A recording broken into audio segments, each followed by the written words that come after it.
요한계시록 22장 16절부터 봅니다.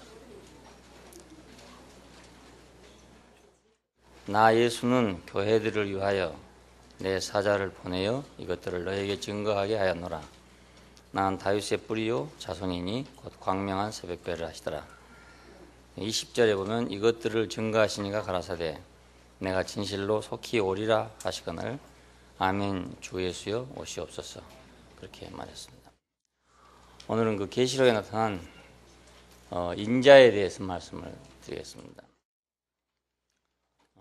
주로 그 통치적인 측면에서 인자라는 이름이 이렇게 쓰여지게 됐어요.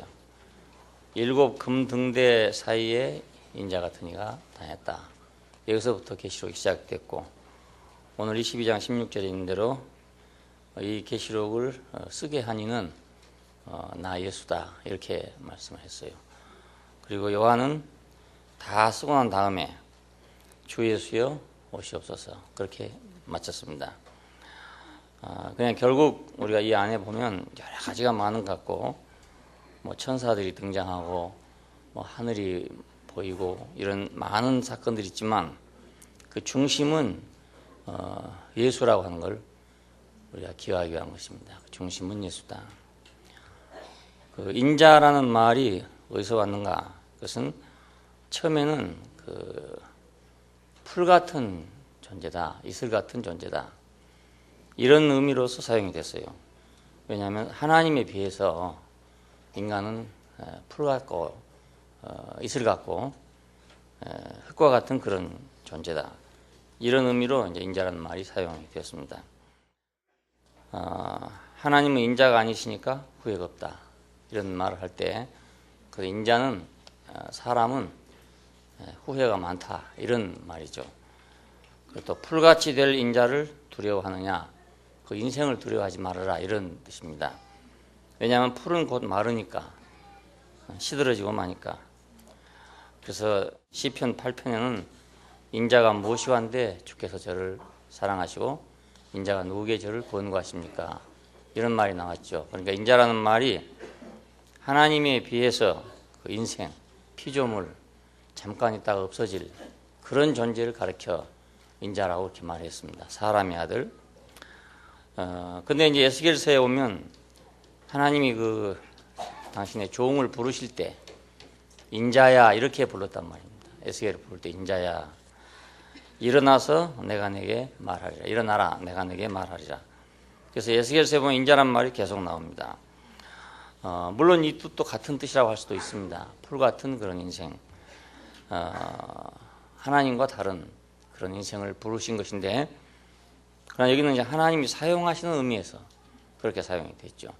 그러니까 하나님은 그 풀 같은 인생이지만은 그 인생을 통해서 자신이 말씀하시고 사용하신다 하는 걸 여기서 보여주고 있습니다.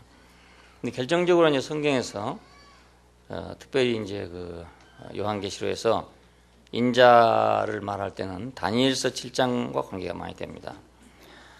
짐승들과 구별되는 의미에서 처음에는 이제 하나님과 구별되는 의미에서 그렇게 인자라는 말을 썼는데 다니엘서 7장에서는 짐승들과 구별되는 의미에서 인자라는 말을 쓰고 있어요. 인자 같은 이가 하늘 구름을 타고 와서 옛적부터 항상 계신 자에게 나와 그 앞에 인도되매 그 권세와 영광과 나라를 주고 그 권세는 영원한 권세라 옮기지 아니할 것이요 이런 말이 나옵니다. 근데 이 인자는 앞서 사자, 곰, 표범 그리고 날카로운 이를 가진 짐승 이 네 짐승 다음에 인자가 나오게 됐어요. 이 네 짐승들은 당시의 강대한 제국들을 상징합니다. 메데, 파사, 바벨론, 히랍, 로마 이런 그 강대국 제국들을 가리켜서 예언한 말인데 그 제국들 뒤에는 또 황제가 있었겠죠. 강한 자들이 있었겠죠. 이런 사람들과 비교해서 대비해서 인자라는 말이 나오게 됐어요. 그러니까 이건 어떤 통치적인 면에서 세상의 왕들, 제국들과 비교돼서 그래서 인자라는 말을 사용하게 됐죠. 그럼 하나님 나라는 결국 이런 짐승들에 의해서 되어진 나라가 아니고 인자에 의해서 되어진 나라다. 이걸 보여주고 있고, 요한계시록 우리가 본 대로 여기는 이제 짐승, 바다에서 올라온 짐승, 육지에서 올라온 짐승, 이런 짐승들이 나왔죠. 666, 이건 짐승의 순이고 사람의 수다. 그러니까 짐승 사람의 수다, 이런 말이 됩니다. 근데 그것을 왜 그렇게 썼냐면 그 제국의 황제들, 제국을 의미하기 때문에 666이라고 하는 상징적인 숫자를 사용하고 있어요. 그러니까 결국 계시록은 이 짐승들 속에서 인자가 어떻게 승리를 거두느냐, 그걸 얘기한다고 할 수 있죠. 우리 어린 양 그렇게 말할 때 어린 양은 인자를 그렇게 말하니까 짐승들 세계에서 사자와 곰과 표범과 다른 짐승, 이것은 정확하게 역사적으로 이제 응하게 됐어요. 로마 제국까지 완전하게 역사적으로 예언이 성취된 그런 말입니다. 그러니까 로마 제국 다음에 그러면 이제 뭐가 될 것이냐? 그 다음에는 인자의 나라가 될 것이다. 이런 말이 됩니다. 그래서 우리는 지금 세상 속에서 살고 있으면서 그 대제국들 속에 걸어가고 있는 인자를 보게 되는 것이죠. 그 짐승들 속에 마지막에 나오는 사람의 아들 같은 모습. 그래서 예수님이 세상에 오셨을 때 이 인자란 말을 아주 자기 자신의 그 자칭으로 사용을 했어요. 자신의 행위와 그 권위의 행사를 묘사하기 위해서 씨를 뿌리러 나왔는데 그 씨를 뿌리는 자는 인자다, 이런 말을 하고, 또 인자가 땅에서 죄를 사하는 권세가 있는 줄을 너희로 알게 하겠다, 이런 말이 나올 때도 했고, 인자는 안식일에도 주인이다, 이런 말을 할 때 인자라는 말을 사용했습니다. 그리고 자신의 죽음과 관계됐을 때도 인자라는 말을 또 쓰고 있어요. 인자가 많은 고난을 받고 장로들과 서기관들과 바리새인들에게 버림이 될 것이다, 이런 말을 할 때도 인자라는 말을 또 쓰고 있고, 또 인자가 사람들의 손에 넘겨서 죽임을 당할 것이다 하는 말을 할 때 인자라는 말을 꼭 썼어요. 이것은 그 짐승들과 대비된 말입니다. 짐승들에게 핍박당하고 있는, 짐승들에게 죽임을 당하고 있는 인자의 모습을 자기가 말하고 있는 거죠. 그리고 마지막으로는 종말론적으로 종말적인 통치자, 마지막 통치자가 누구냐 하는 이런 문제를 말할 때 인자라는 말을 쓰고 있습니다. 너희가 모든 동네를 다 다니지 못해서 인자가 올 것이다. 그러니까 제국은 이제 로마 제국까지로 이렇게 상징적으로 맞춰졌는데 그 다음에는 다른 임금이 올 거다, 그 말이죠. 그 세상이 새롭게 되어 인자가 자기 영광의 보좌에 앉을 때 하는 말이 나옵니다. 그러니까 세상이 바꿔질 것이다, 다른 나라가 될 것이다. 그때는 인자가 자기의 왕좌에 앉아서 통치를 하게 될 것이다. 이럴 때 이제 인자라는 말을 사용했고, 또 자신의 죽으심과 영광이 관계될 때 그때 또 인자라는 말을 사용했어요. 인자의 영광을 얻을 때가 왔다. 이게 십자가를 앞에 놓고 지금 하신 말씀입니다. 그래서 예수님 자신이 그 인자라는 말을 사용하심으로써 구약 성경에 나왔던 그 인자에 대한 모든 사상이 예수님 자신을 얘기한 것이었구나, 그렇게 이제 해석이 되게 됩니다. 사람의 아들, 사람의 아들이란 말을 왜 썼을까? 그 짐승의 아들, 짐승들과 비교하느라고 하는 말입니다. 그리고 한편으로는 하나님과 비교하는 말이죠. 근원적으로는 하나님과 비교한 말이었는데 다음에는 이제 세상이 이렇게 되고 말았으니까 결국 짐승들과 비교되는 그런 사람이 되고, 짐승들을 이기고 완전한 왕이 될 그분으로 인자가 묘사가 되고 있습니다.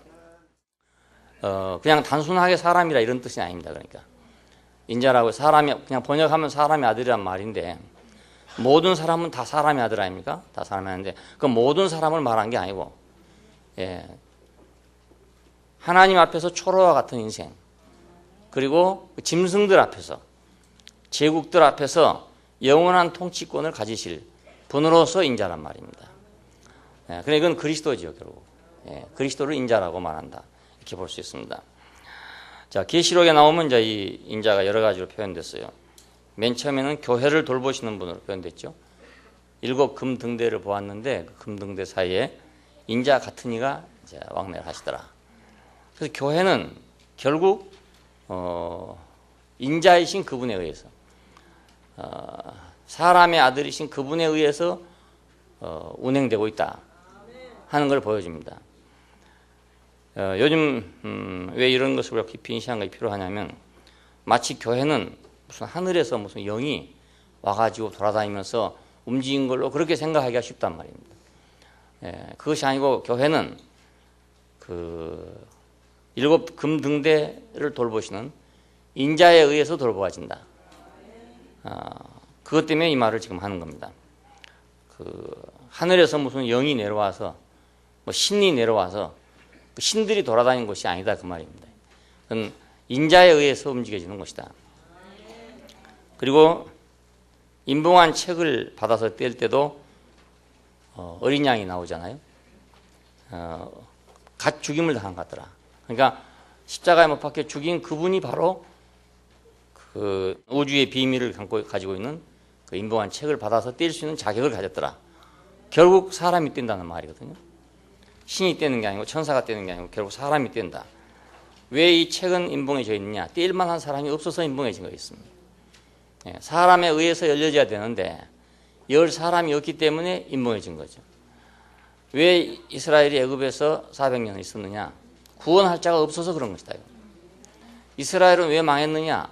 이스라엘을 다스릴 사람이 없어서 망한 것입니다. 결국 모두 사람에 달린 것이죠. 사람에 달렸습니다. 오늘 우리 인생도 보면 알고 보면 자기에게 달렸잖아요. 자기가 어떻게 하느냐에 따라 달렸잖아요. 누가 잘못하고 누가 잘하고가 아니고 다 자기에 달렸어요. 근데 어떤 사람은 남을 원망하고 어떤 사람은 자기를 자책하고 이렇게 합니다. 자책해도 소용없는 일이고 원망을 해도 소용없는 일이고 자기 간 대로 가는 겁니다. 자기가 걸어간 대로 그렇게 오게 돼 있어요. 배가 지나가면요 잔잔한 바다를 지나갈 때 다르고 파도가 센 데를 지나갈 때 다르고 그렇잖아요. 물론 환경은 다르죠. 잔잔한 바다하고 파도가 다르지만 그 배가 어떻게 가냐에 따라서 파도가 일어나는 거니까 결국 배가 가는 데 달려 있는 것이죠. 우리 인생도 마찬가지로 여러 가지 조건이 있어요. 객관적으로 생각하면 이런 이유 때문에 저런 이유 때문에 이런 다 있는데 사실은 자기 자신이 문제지요. 자기 자신이 어떻게 가느냐 하는 문제고 거기서도 어떻게 가느냐 하는 그런 문제입니다. 거기서도 어떻게 가느냐. 미나리가 시궁창에서도 잘 자란다. 이런 원리는 그 미나리의 생명 때문에 그렇잖아요. 다른 식물을 그 심어놓으면 다 죽어버릴 건데 미나리는 그래도 오히려 잘 자란단 말이에요. 그러니까 그걸 보면 그 생명의 어떠함에 의해서 환경을 지배하고 살아가는구나. 그걸 알 수 있습니다.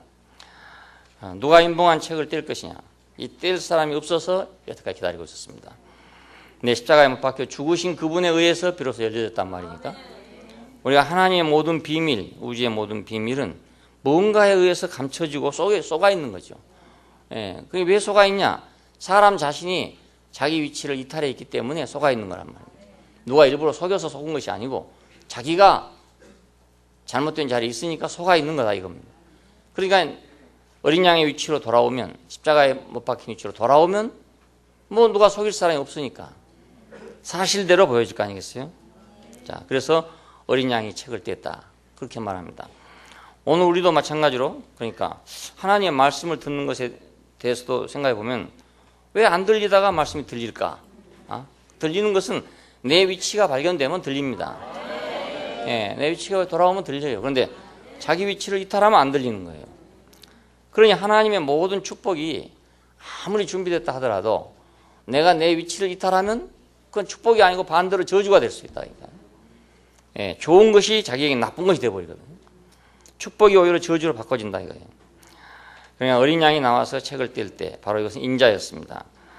그리고 시온산에 14만 4천과 함께 섰다 이렇게 말할 때도 그 어린 양인데 여기 역시 인자죠. 14만 4천 하나님의 백성들, 선택된 백성, 하나님의 입맞은 사람들, 어린 양이 어디로 가든지 그대로 따라가는 사람들이다. 이 사람들과 함께 선 분도 역시 인자니까 이거 무슨 하늘에 뭐 희한한 사건이랄지 하나님 나라가 천당에 있는 그런 나라가 아니고 인자이신 그분과 함께 섰는 시온산에 선포된 그런 나라죠. 결코 천당에 있는 나라가 아니란 말입니다. 그리고 14장에 보니까 이제 익은 곡식을 거두러 오신 분이 있다. 구름 위에 인자 같은 이가 있는데 낫을 휘두르며 곡식이 거둬지더라. 땅에 곡식이 거둬지더라. 그랬습니다. 이거 역시 마찬가지로 인자에 의해서 거두어진다는 것입니다. 하나님이 거둘 것 같지만 하나님이 거두는 게 아니라 하나님은 인자를 통해서 거둔단 말이에요. 하나님이 인자를 통해서 거둔다. 이 원칙은 영원히 동일합니다. 하나님이 직접 행하시지 않는다. 사람을 통해서 모든 걸 하시니까. 거둘 사람이 오게 되면 거두어지는 거고 거둘 사람이 없으면 못 거두어지는 거예요. 요즘에 지금 시골에 가면요, 가을에 가보면 그 큰 감나무에 감이 그냥 달려 있어요. 아이고 저 아까운 감을 왜 저렇게 놔뒀는가 했는데 거둘 사람이 없어서 그렇습니다. 네, 농촌에서 바쁘고 일손이 없고 이러니까 거둘 사람이 없고 노인들만 계시고 이러니까 높은 데 딸 수가 없잖아요. 그래서 나무에 그냥 매달아 놔가지고 그냥 말아버린다고요. 딸 사람이 없으니까. 자, 곡식을 거둘 것도 왜 못 거두냐? 인자가 없어서 못 거둔다. 인자가 오면은 바로 곡식이 거두어지는 때죠. 자, 그리고 백마를 탄 군대 속에 보니까 그 이름은 충신과 진실이라고 했습니다. 이 충신과 진실은 인자를 가르쳐 말합니다. 사람을 가르쳐 말합니다. 그리고 하나님의 빛을 반사하는 등으로서 하나님의 영광이 비치고 어린 양이 등이 되시더라 할 때는 하나님의 영광을 반사할 때 역시 사람이란 말이죠. 하나님의 빛이 하늘에서 번쩍번쩍 하는 게 아니고 사람을 통해서 비친다는 뜻입니다. 구약적인 관념으로 하면 이제 뭐 구름이 위에 끼었다느니 뭐 영광이 충만했다 이런 말을 하고 있는데 그것이 우리는 뭔지 잘 모르잖아요. 그래서 그림에 보면 이제 그렇게 그려놨어요. 뭐 화면에 그렇게 그려놨는데 하나님의 영광이 그런 건 아니란 말입니다. 아니고 사람을 통해서 비춰지는 것입니다. 그 옛날에 박태선 장로 하는 거기 가보니까 오만 재단이라는 데 가보니까 벽에다가 크게 사진을 붙여놨는데 그 전기불이 번쩍거리는 걸 찍어놨어요. 그러니까 우리가 번개 칠 때 그런 걸 딱 찍어놨어요. 그 박장로가 그분이 나타나서 뭐 할 때 이제 거기 나타났다 이겁니다. 그래서 찍어놨어요. 영적인 빛이래요. 영적인 빛이래요. 사람들이 그런데 현혹이 된다는 게 참 이상해요. 이 원칙을 모르기 때문에 그런 것 같아요. 하나님은 사람을 통해서 빛을 비추신다. 이걸 모르기 때문에 그런 것 같아요. 그래서 아주 간단하게 생각해서 우리가 카메라로 그걸 찍었는데 카메라는 광학 렌즈입니다. 이게 물질이잖아요. 유리니까 물질이거든요. 이 물질로 어떻게 영적인 빛을 찍어가지고 그것이 인화를 해서 사진으로 만들어낼 수 있느냐 이겁니다. 사람의 마음을 사진으로 찍겠습니까? 불가능하잖아요. 그런데 그걸 찍어놓고 이거 영적인 빛이다 이렇게 말하면 사람들이 그렇게 쏘는단 말이에요. 참 안타까운 그런 일입니다. 하나님은 내 영광이 비치고 어린 양이 등이 되시더라. 이 말은 어린 양을 통해서 하나님의 영광이 비치더라 그런 말이죠. 그리고 성전도 역시 마찬가지죠. 주 하나님 곧 전능하시니와 어린 양이 성전이시더라 할 때 하나님의 거처가 바로 어린 양 자신이 하나님의 거처더라 이런 말이죠. 그건 결국 사람이 하나님의 거처가 됐다 이 말입니다. 사람이 거처가 됐다.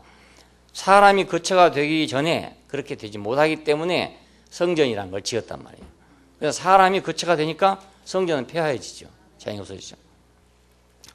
지금도 어떤 사람들은 그 성전이 예루살렘 거기에 다시 회복될 것이다 이렇게 지금 말하고 있는 사람들이 많이 있고 성경을 연구하는 사람들이 그렇게 말하는 사람도 많이 있어요. 저는 생각할 때 그 성전은 다시는 하나님이 지을 필요는 없다.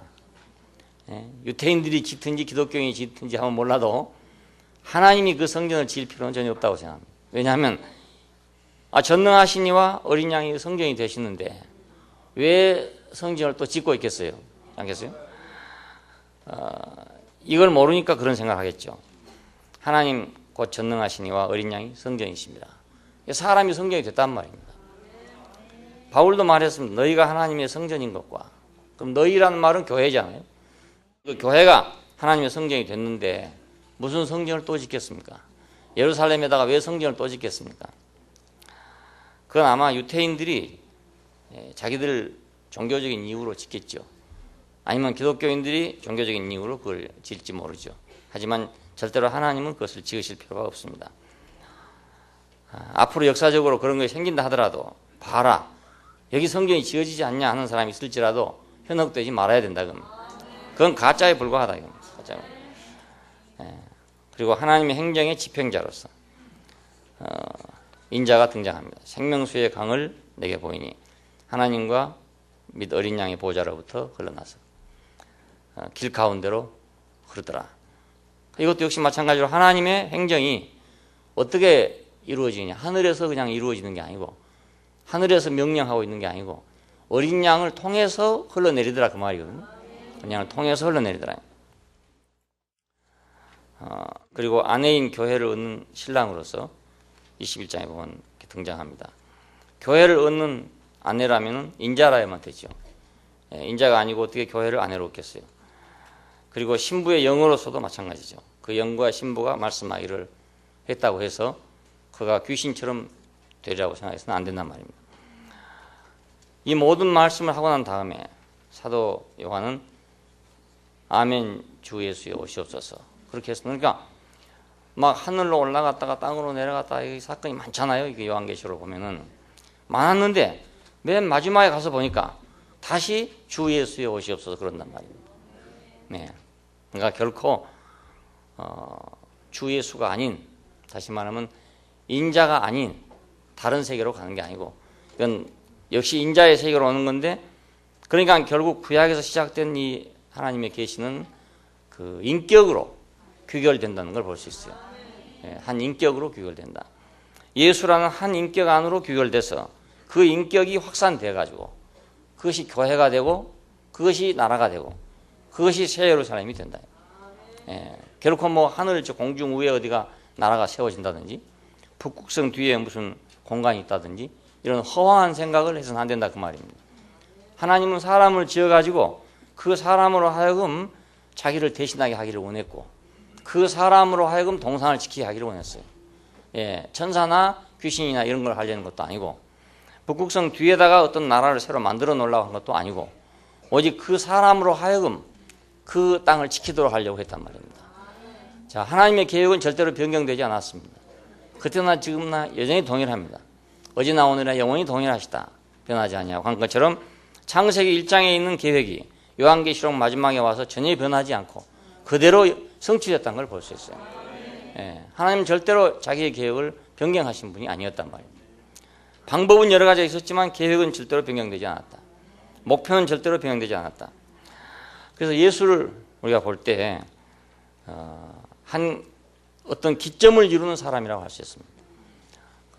우리 인생에게 창세기 1장 1절이 있어가지고 딱 기점이 생기듯이 예수라는 한 인격이 있어가지고 우리에게 한 기점이 딱 생기는 것입니다. 하나님의 경륜에 한 기점이 생깁니다. 이 사람을 기다려왔고 이 사람을 통해서 모든 것을 집행하신다. 이 인자를 통해서 모든 걸 행하신다 그겁니다. 인자야 일어나라 내가 내게 말하리라 그렇게 했던 것처럼 인자를 통해서 모든 걸 하시는 그런 분이에요. 이 인자가 결국 짐승을 이기고 짐승을 이기는 것은 결국 사탄을 정복하는 것입니다. 짐승들은 사탄의 종이니까 짐승이 없어지면 사탄은 일할 수가 없어요. 자기 종이 없어지니까. 그래서 짐승을 이기면 사탄을 정복하는 것이고 그러면 교회를 얻음으로써 하나님 생명을 분배하는 거란 말입니다. 이걸 보고 영원한 권세, 만민을 통치하는 권세라고 합니다. 세세토록 영광이 그에게 있을 것이다 하는 말이 바로 그 말입니다. 자, 세상의 통치하고 하나님의 통치는 어떻게 다른가? 자, 세상의 통치는 이제 권력으로 통치하는 거잖아요. 힘으로 통치하는 것입니다. 백성을 다스리는 거죠. 그런데 하나님의 통치는 그하고 다르게 하나님 자신의 성분을 분배하는 것입니다. 그러니까 우리가 하나님의 성분을 분배받아서 그 성분이 우리 안에서 배양됨으로써 온 땅에 하나님의 성분으로 충만케 하자는 것입니다. 신성의 충만이 육체로 거했다. 예수님 보고 그렇잖아요. 바로 그 확산이니까. 신성의 충만이 육체로 거하는 예수 그리스도의 확산이 교회고 그것의 완성이 새 예루살렘이니까 성분의 확산이죠. 성분의 확산.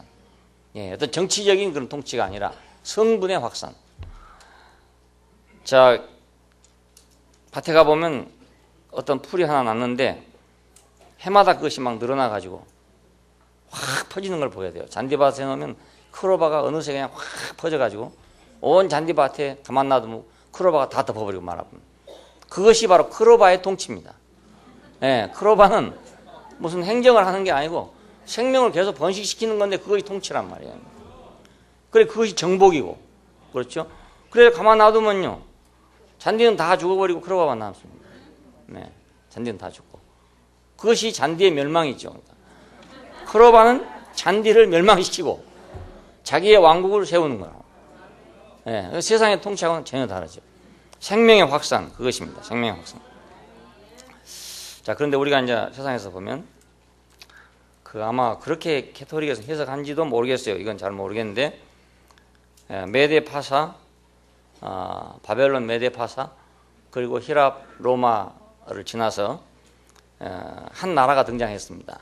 그 나라가 바로 교황의 나라죠. 캐토릭 왕국입니다. 왕국인데, 그 교황은 어쩌면 비슷하게 땅 위에서 어떤 영적인 통치권을 가진 사람입니다. 예, 땅 위에서. 지금도 한 5억이나 10억인지 모르겠는데, 그 인구를 통치하는 하나의 왕이에요. 교황이니까 왕인데, 종교적인 왕이죠. 이 교황은 제도를 앞세워서 결국 통치를 하고 있는 겁니다. 캐토릭 제도를 앞세워가지고. 예. 그래도 솔직한 것은 교황이라고 하니까 솔직하죠.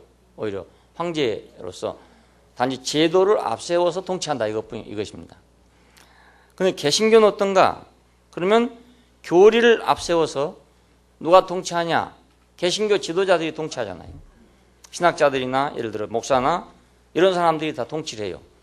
그런데 자기들은 그 숨어 있는 거라. 교황은 드러나 있지만 이건 숨어 있어요. 자기는 안 한대요. 사람은 안 된대요. 그래서 안 한대요. 교리만 내세운단 말이에요. 근데 교리만 내세우지만 교리로 통치하는 사람은 누굽니까? 그건 결국 사람 아닙니까? 예. 교리가 통치하는 게 아니고 교리를 가지고 통치하는 거죠. 교리를 가지고요. 자, 그러니까 하나는 제도를 앞세워서 통치하고 하나는 교리를 앞세워서 통치하잖아요. 그런데 예수는 사도들을 통해서 세상을 지배했는데 자기의 생명으로 생명을 분배함으로써 통치했어요. 그러니까 이거 빗나갔단 말입니다. 교황도 빗나간 것이고 목사 제도도 빗나간 것이고 빗나간 것이죠. 생명을 분배하는 통치인데 이건 생명을 분배하는 통치가 아닌 다른 통치가 이루어졌다고. 다른 통치가. 지금 소위 10억 인구가 10억 이상의 인구가 이제 하나님 예수를 믿는 그런 백성이 됐습니다. 그러니까 좌우지간에 어찌 됐든지 간에 10억 이상의 인구가 이제 그런 통치하에 들어가 있는데 우리나라도 지금 뭐 1,000만을 돌파했다니까 4사람에 1사람 꼴은 다 기독교인입니다.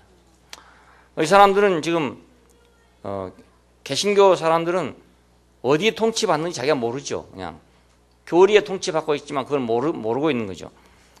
캐톨릭 사람들은 알고 있어요. 교황청 밑에 있다는 걸 알고 있어요. 교황의 통치 안에 있다는 걸 알고 있습니다. 근데 이거 그럴듯하게 보이지만은 우리가 예수를 잘 알고 보면은 예수의 나라는 그런 나라가 아니다.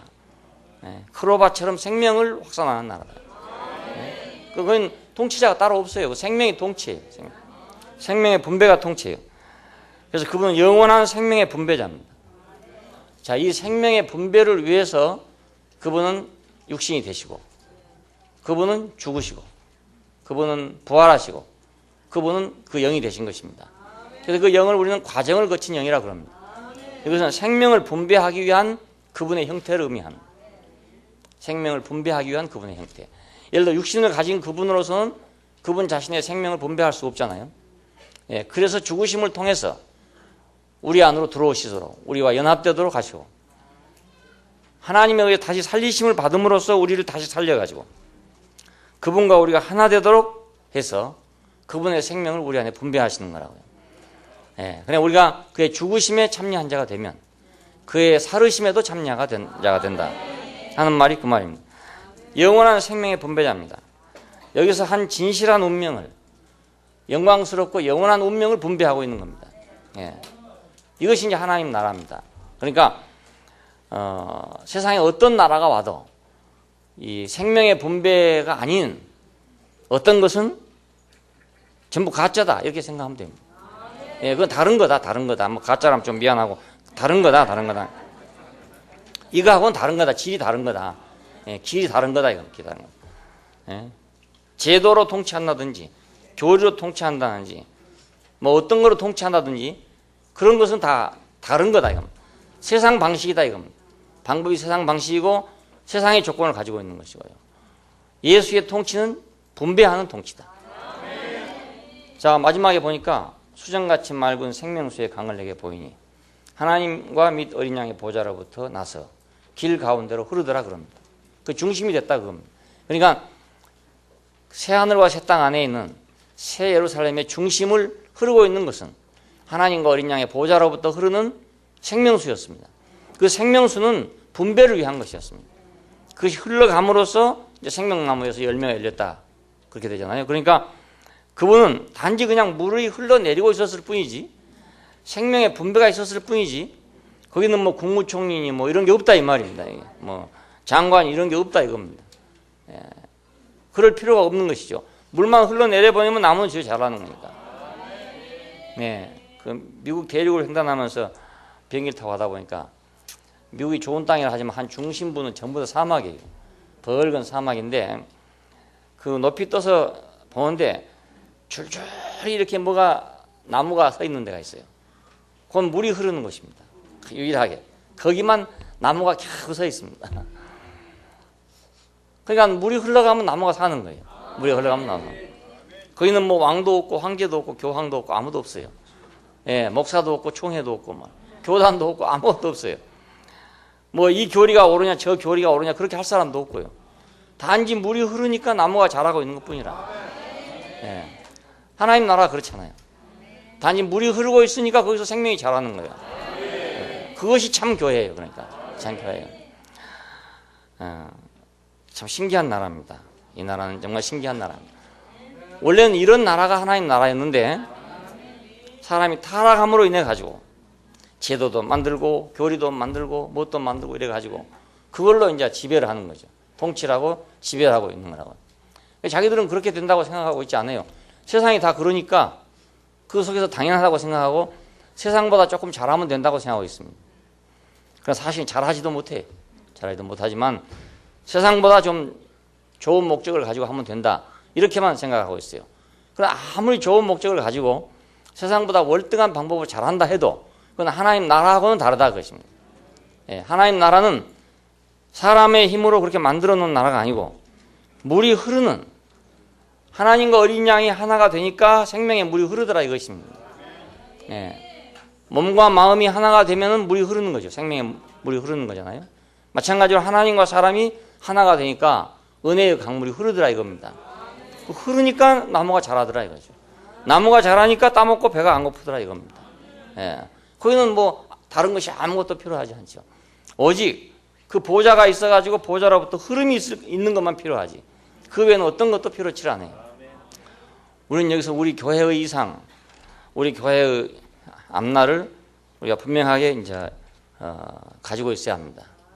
네, 그게 뭐 크게 되냐 적게 되냐 이런 문제가 아니고 이것이 사람들이 볼 때 굉장하냐 이거의 문제가 아니라 여기에 그 강물이 흐르냐 안 흐르냐 그리고 만일에 어떤 열매가 열렸다면 강물의 흐름에서 열린 거냐 아니냐 이것이 중요합니다. 사람의 노력으로 어떤 걸 만들어서 열매를 맺었다. 그러면 열매가 같으니까 괜찮지 않냐 생각하지만 절대로 그렇지 않냐. 만들어 놓은 다른 열매하고 물이 흘러서 열린 열매하고 열매가 다르니까 우리가 이것을 구별하는 것이 이제 우리 교회의 사명입니다. 세상 교회에 대해서 우리는 왜 있어야 되는가? 교회들이 많은데 왜 우리는 또 있어야 되는가? 이것 때문에 있습니다. 이것 때문에 있습니다. 그래서 다소간에 뭐 혼란이 있는 것 같기도 하고 시끄럽기도 하고 그런 것 같지만 다른 교회에서 혼란과 시끄러운 거 우리 차원이 달라요. 거기서 만일 혼란이 되고 시끄러우면 그건 싸움이 나고 말아요. 갈라져 버리고 말아요. 우리는 갈라지고 그러기 위해 싸운 것이 아니고 여기서 지금 물이 흐르는 데서 나무들이 자라느라고 나는 소리에 불과해요. 그러니까 뭐 싸웠다고 해서 원수진 사람도 없고 뭐 안 좋았다 해가지고 다시 돌아갈 사람도 없고 다 그 안에서 한 진실한 운명을 따라서 영광의 승리를 분배받고 그 살아가는 세계가 바로 하나님 나라고 그리스도의 나라고 그렇죠. 예, 이 나라가 곧 올 것이기 때문에 아멘 주 예수의 오시옵소서 그랬어요. 예, 아멘 주 예수의 오시옵소서. 그러니까 주 예수가 오시면 그런 나라가 된다 그 말입니다. 그리고 그런 나라에만 주 예수가 왕노릇 할 수 있어요. 예, 그분 자신이 그러니까 예수님이 오신다 해서 예수님이 와가지고 또 대통령이 된다 이것이 아니란 말입니다. 제자들이 오해를 했던 것입니다. 저분이 아마 이스라엘 나라를 회복하게 되면 뭔가 이렇게 왕권이 확립이 될 것이다 이렇게 생각했어요. 그래서 어떤 어머니는 따라가면서 당신의 나라가 이루어질 때 내 아들은 하나는 우편에 하나는 좌편에 좀 있게 해주십시오 라고 와이로를 썼던 사람도 있어요. 사바사바 했다 그 말입니다. 그랬더니 내 우편에 앉는 거 좌편에 앉는 것은 너희가 할지 모르지만 너희가 나를 따라오겠느냐 이런 말씀을 하셨잖아요. 그러니까 전혀 지금 동문서답을 하고 갔던 겁니다. 이스라엘 나라를 회복할 때가 이때입니까? 또 그렇게 물었잖아요. 그러니까 그것은 자기들이 상상하는 그런 나라였어요. 다윗의 왕국 같은 국무총리가 있고 뭐 국방부 장관이 있는 그런 나라였단 말입니다. 그런 나라가 올 줄로 생각했던 것입니다. 얼마나 우스운 일입니까? 그냥 오늘날 그 생각을 또 하고 있다는 게 더 우스운 일이죠. 네, 지금도 많은 믿는 사람들이 그 생각하고 있다는 게 예수님 오시면 또 이제 뭐 국무총리 뽑고 국방부 장관 나오고 할 줄로 생각하고 있다는 게 얼마나 우스우면 또 그러기 전에는 저 천당이라는 곳에가 있을 거라는 생각을 하고 있다는 게 또 얼마나 더 우스운 일입니까? 이것이 너무너무 우스운 일이에요. 생명에 관계된 일은 이렇게 감춰져 있는가 봐요. 네, 그래서 귀 있는 자는 성령이 교회들에게 하신 말씀을 들을지어다 이렇게 말하고 있잖아요. 말짱한 사람들 보고 귀 있는 자는 말을 들으래요. 귀 있는 자는 말을 들으래요. 눈이 있어도 보지 못하고 귀가 있어도 듣지 못하고 마음으로 생각지 못하였다 한 것 같다. 그러니까 이건 세상의 방식으로는 도저히 상상할 수 없는 나라고 세상 방식하고 전혀 다른 나라라 그 말입니다. 교회는 세상 방식하고는 아주 다른 나라입니다. 그렇다고 교회가 가령 도덕적으로든지 뭐 종교적으로든지 참 교회가 다른 교회보다 더 활등하게 좋다 이런 말은 아닙니다. 예, 그건 그럴 수도 있고 아닐 수도 있지만은 길이 다르다 그 말입니다. 길이. 예, 그 원리가 다르다 그겁니다. 원리가. 예, 원리가 같으면 아무리 좋은 거라도 그것은 세상이고 원리가 다르면 비록 지금 어리고 비록 지금 보잘것없다 하더라도 그건 하나의 나라로 가는 길이고 그렇습니다. 예, 원리 자체가 다르니까 우리가 물고기들을 까놓은 거 보면은 눈에 보일랑말랑한 새끼들을 까놨는데 처음에는 다 비슷한 것 같이 보이잖아요. 그게 크면서 점점 달라진다고요. 점점 달라져요. 색깔도 다 달라져 버리고 달라지더라고요. 금붕어 새끼를 까놨는데 검은 놈과 빨간 놈이 싹 갈라지는 거예요. 크면서 생명이 다 갈라져 버리고 달라져 버리더라고요. 그러니까 원리가 뭐냐 그것입니다. 그 중심이 뭐냐 이것입니다. 요한계시록까지 올라면 여기 22장에 나오는 수정같이 맑은 생명수의 강이 흐르는 세계로 올라면 그 길로 와야 그것이 오지 다른 길로 가갖고는 그것이 없어요. 길이 전혀 다르니까. 이번에 재밌는 일이 있었는데 현욱이 형제한테 가니까 지금 의사들을 헷갈리게 하고 있습니다. 그러니까 뭐냐면 그 교과서적으로 알고 있는 지식으로는 이걸 판단을 하기가 어려운 모양입니다. 지금 그래서 이렇게도 못하고 저렇게도 못하고 있답니다. 그런데 수술한 외과 의사의 견해로는 이건 분명히 암이다. 근데 세포가 다 죽어있다. 암세포 다 죽어있다. 그래서 이제 내과로 넘어갔습니다. 근데 내과 의사 소견은 처음에 초동에 스테로이드를 많이 썼기 때문에 잠시 이렇게 죽어있을 수가 있다. 그러나 이건 없어진 게 아니고 잠자고 있는 거니까 숨겨 있는 거니까 또 나올 수도 있다. 그냥 기다려보자 이렇게 하고 있는데 그럼 어떤 종류의 암인가 이걸 알아야 치료를 할 건데 뭐 자기들로는 두 가지라고 생각하고 있다고 해요. 하나는 림프종이고 하나는 뭐 다발성 골수암이 그렇대요. 근데 림프종 암이라고 해서 그것에 관한 걸 찾아보면 그게 없대요. 아무것도 없어요. 예, 그리고 다발성 뭐 그걸로 찾아보면 그것도 역시 아무것도 없는 거예요. 검사를 다 해봐도. 그래서 이거라 할 수도 없고 저거라 할 수도 없고 이쪽 치료를 하게 되면 이쪽에 치명이 되고 이쪽 치료를 하면 이쪽이 안 된답니다. 그래서 치료를 할 수 없는데 그래서 지금 기다리고 있는 그런 중인데 그래서 우리가 웃으면서 그랬어요. 현욱이 네가 하도 비상식적인 일을 많이 해가지고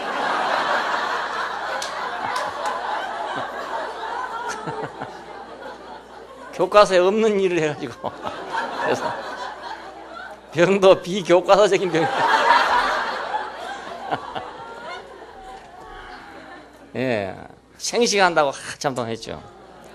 음양식 한다고 또 한참 했죠. 요요법 한다고 또 한참 했죠. 심지어 일식주의까지 했거든요. 하루 한 끼 먹는 거. 자, 일어났으니까 이 병도 스탠다드형 그런 병이 아니라 이것이 전혀 다른 병이 와버렸다.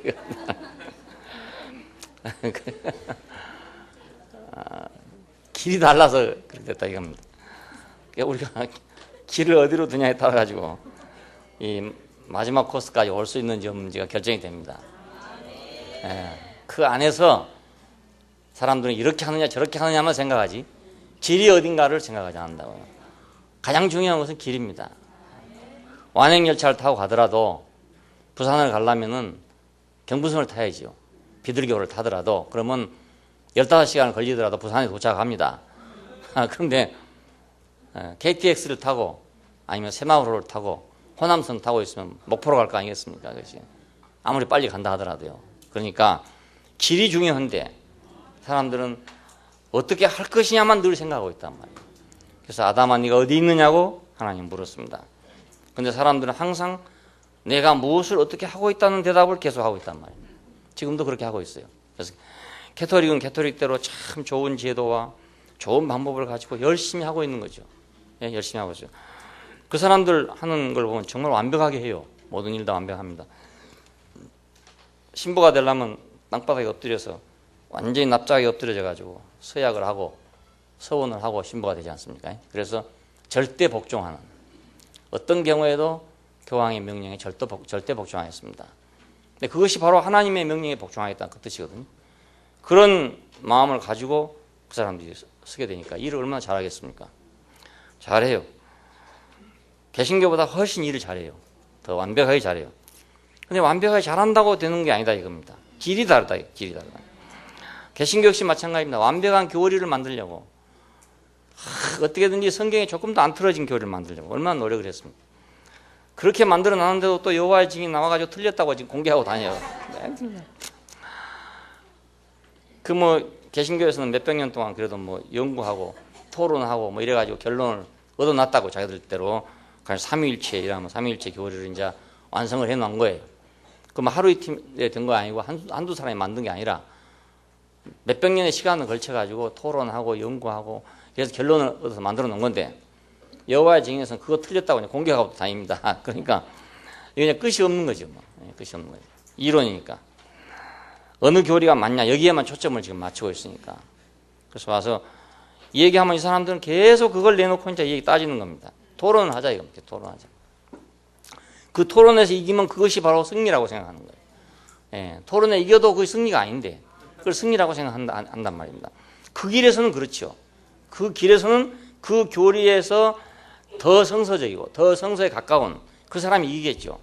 예, 성경을 피놓고 하다 보면은 누군가가 조금 꿀리는 사람이 안 생기겠습니까? 그러면 이제 이겼다고 생각할 거란 말입니다. 근데 그것이 이기는 것이 그러면 새 예루살렘으로 가는 거냐? 절대로 그렇지 않다 이겁니다. 예, 그거하고는 전혀 다른 문제다 이것입니다. 그러니까 길이 다르면 아무리 잘해도 소용없다 하는 걸 우리가 볼 수 있고 주 예수의 오시옵소서 하는 대로 갈 수가 없다 이겁니다. 예, 아무리 이렇게 갔어도 마지막에 가니까 주 예수의 오시옵소서 이렇게 끝이 난단 말입니다. 결국은 주 예수다 그것입니다. 사도 요한이 아는 사람은 주 예수밖에 없어요. 아무것도 다른 걸 모르는 사람이에요. 오직 예수밖에 모르는 사람이에요. 이 예수 안에서 영원한 생명을 분배받은 사람이에요. 예, 그러니까 오늘 우리도 이 예수 안에서 영원한 생명을, 진실한 운명을, 영광스러운 그 운명을 우리가 분배받아가지고 우리가 그분의 생명을 살아내는 사람, 예, 그분의 생명을 확산하는 사람, 그분의 생명을 자랑하는 사람. 자, 이 사람 이외에 어떤 것도 우리는 필요가 없어요. 예, 이거 외에는 아무것도 소용이 없어요. 여기는 아무 방법이 없어요. 다른 방법이 전혀 없어요. 천주교도 방법이 많고 개신교도 방법이 많아요. 그러니까 예수 안에는 아무 방법이 없습니다. 그분이 오시면 모든 것이 되는 거예요. 예, 그분이 있으면 모든 것이 되니까. 이 말이 어떤 사람이 들으면 대단히 막연하고 막막하지만 교리주의자들이나 제도주의자들이 볼 때는 대단히 막막한 말이죠. 우리는 그렇게 30년을 살아왔습니다. 예, 앞으로도 300년도 그렇게 살 것이고 3000년도 그렇게 살 것입니다. 살아갈수록 더 확인될 것이고, 예, 야 그거 안 될 것 같더니 된다 이렇게 될 겁니다. 그거 안 될 것 같더니 초창기에 분명히 사람들이 말했어요. 와서 보고 저거 저러면 안 된다고 말했어요. 예, 이건 뭐 제도도 있는 것도 아니고 교리가 있는 것도 아니고 그렇다고 규칙이 있는 것도 아니고 저래 갖고 뭐가 되겠냐 생각했어요. 그렇지만 30년을 왔잖아요. 예, 그러니까 세상은 전혀 이해하지 못할 것이고 상상하지 못한 일들이 생겨나게 될 것입니다. 눈으로 보지도 못하고 귀로 듣지도 못하고 마음으로 생각지도 못했던 일이 오늘 우리 교회를 통해서 이루어지고 있고 앞으로 시간이 갈수록 더욱 이루어질 거라 그럽니다. 예, 더욱 이루어질 거다. 예, 이 한 운명이 모든 것을 좌우한다. 이것을 우리가 증명하게 될 것이고 예수 한 분의 인격이 결국 세상을 지배할 것이다. 왕노릇 할 것이다. 이것을 우리가 증명하는 것입니다. 예, 이것이 예수의 증인입니다. 너희는 땅까지 이르러서 내 증인이 될 것이다. 예, 우리는 예수의 증인으로 지금 부름받았습니다. 예, 우리는 영원토록 주 예수의 오시옵소서. 이 자리에 우리가 서 있는 것입니다. 기도하십시다. 감사하신 아버지 하나님, 주 예수님을 우리에게 보내셔서 우리가 어디로 갈 줄을 알게 하시고 무엇이 될 줄을 알게 하시고 무엇을 이룰 것을 알게 해 주신 걸 감사합니다. 우리의 영원한 생명이시고 씨가 되시고 본이 되신 주님, 당신이 오고 또 오시고 당신을 우리가 더 알고 더 알아서 오고 가서 우리가 만나지는 이 삶이 우리한테 완성되기를 원하고 당신이 오시고 우리가 감으로 인해서 당신과 우리가 하나 되는 한 세계 안에서 영원한 생명의 물이 흐르게 되기를 원하며 당신이 누군가를 우리를 통해서 증명하기를 원하고 당신의 생명이 어떠한가를 우리를 통해서 증거하기를 원합니다. 예수의 증인으로서 주 예수를 기다리는 사람으로서 당신의 명령을 따르는 사람으로서 우리가 이 땅 위에서 굳건히 서게 되기를 원하고 당신의 나라가 완성될 때까지 우리가 그 길 위에서 가게 되기를 원합니다. 기타의 모든 것들을 우리가 이기게 되기를 원하고 기타의 모든 것들을 물리치게 되기를 원하고 기타의 모든 것들과 상관없이 주님이 부르심을 따라서 갈 수 있도록 은혜를 베풀어 주시기를 원합니다. 주 예수님 이름으로 기도합니다. 아멘.